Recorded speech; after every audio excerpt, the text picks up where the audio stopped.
think if all Londoners realised just the importance of this site and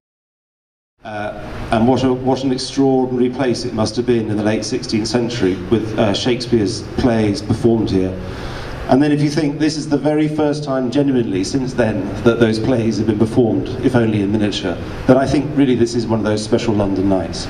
So I'd like to introduce Christopher Rush, whose novel Will, as I mentioned, is on sale in all good bookshops, available as a wonderful audio download at beautifulsounds.co.uk. And that's enough of a plug. Here's Christopher Rush.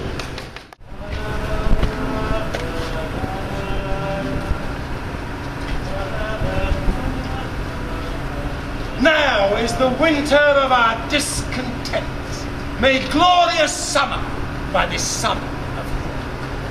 And all the clouds that lowered upon our house in the deep bosom of the ocean buried.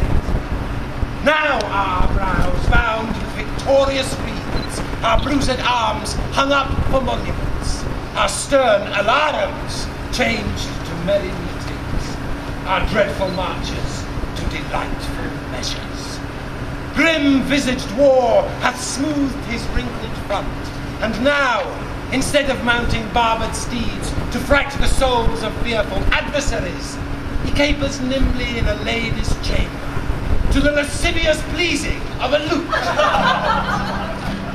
But I, that am not shaped for sportive tricks, nor made to court an amorous looking-glass, I, that am curtailed of this fair proportion, cheated of feature by dissembling nature, deformed, unfinished, sent before my time into this breathing world scarce half made up, and that so lamely and unprofitable that dogs bark at me as I halt by them.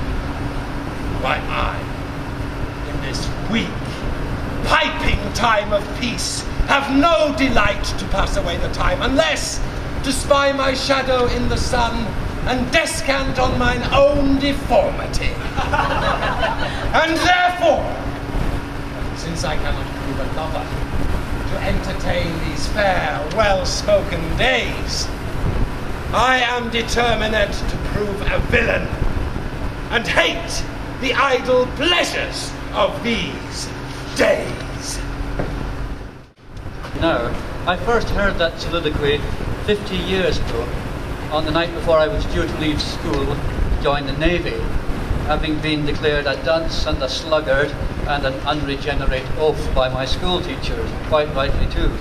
I was 15, I'd failed all my exams, and as there were sea genes on both sides of the family, I decided to follow them and go to sea.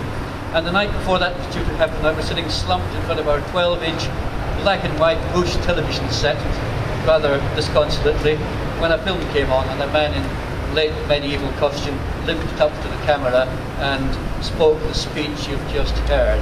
And yes, it was Larry in his 1954 movie, and it took 5 years in those days for films to make it from the big screen to the little 12-inch box in the corner, but he arrived on cue and with shattering effect. I didn't go to sea, I repeated my fourth form, read Shakespeare ragged, went on to university, became a writer, and vowed that I would, if I wrote a magnum opus, it would be a life of Shakespeare. And I began writing it 15 years ago. That's a long time, because it was rejected 17 times. And now here we are, standing rather incredibly for me on this sacred site of the theatre, half a century after my conversion, and taking part in a Shakespearean production in front of the London public. Well, this is in fact my second Shakespearean performance. The first happened when I was 5 years old, although I didn't know I was reciting Shakespeare at the time, with a mention of the local squire, and wondering what to expect as we approached that vast edifice, hidden behind its ivy, except for the chimneys, treadily.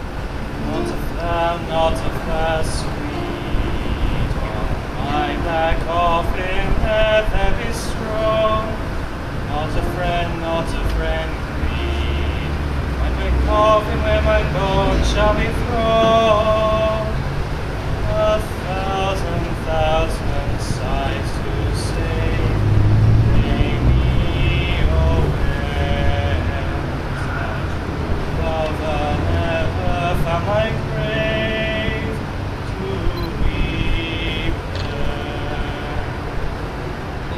squire stared into the worn carpet while his little wisp of a wife sat by the great fire with her faded head to the side, nodding and smiling, and then he tottered towards me, fumbling in his pocket.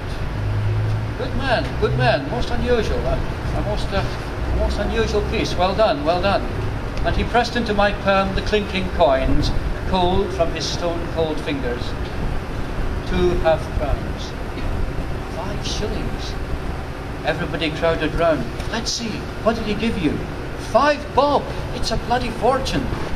After that, the group made me sing Georgina's songs at every house back at the village. It never made an impression on anyone else, only the old squire who had given me the 2 half-crowns, half a day's wages for my father, and twice what Festi earned, allowing for him.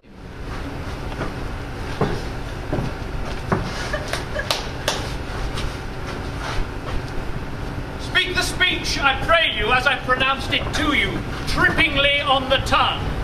But if you mouth it as many of your players do, I had as lief the town crier spoke my lines. Nor do saw the air too much with your hand thus, but use all gently. For in the very torrent, tempest, and as I may say, the whirlwind of passion, you must acquire and beget a gentleness that may give it smoothness. Oh, it offends me to the soul to hear a rumbustious, periwig-pated fellow tear a passion to tatters, to very rags, to split the ears of the groundlings, who for the most part are capable of nothing but interminable dumb shows and noise. I would have such a fellow whipped for overdoing termagant. Get out Herod's Herod. Pray you, avoid it. I warrant your honour. Be not too tame, neither, but let your own discretion be your tutor. Suit the action to the word to the action.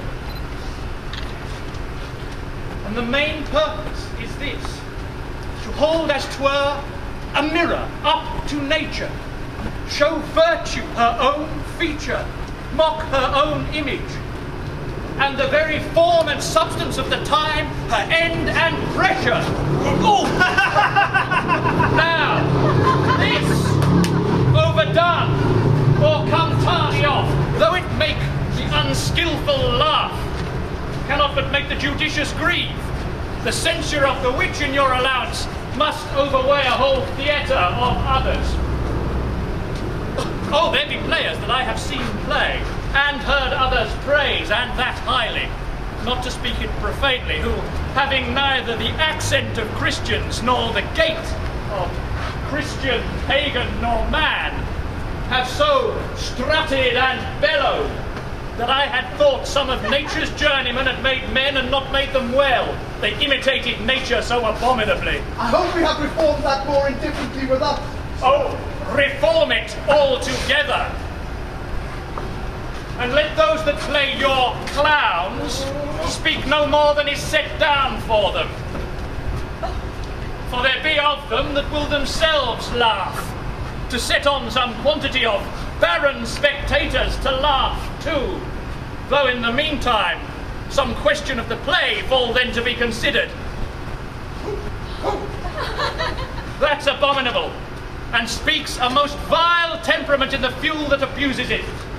Go, make you ready.